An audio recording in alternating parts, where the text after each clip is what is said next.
বারুইপুরে কিশোরীকে গণধর্ষণ ও খুনের ঘটনায় অন্যতম অভিযুক্ত প্রভাস মণ্ডলের পুলিশের গুলিতে মৃত্যু হয়েছে মঙ্গলবার রাতে। রাজ্য বিজেপির সভাপতি শ্রমিক ভট্টাচার্য তিনি দাবি করেন তদন্ত হচ্ছে। এদিন তিনি ফের কামদুনি ঘটনার তদন্ত অর্থাৎ সেই ফাইল পুনরায় খোলার আর্জি জানান সরকারকে। যে দৌরাত্ম্য চলেছিল দীর্ঘদিন ধরে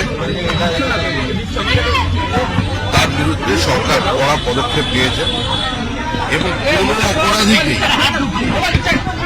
ছেড়ে রাখা যাবে না।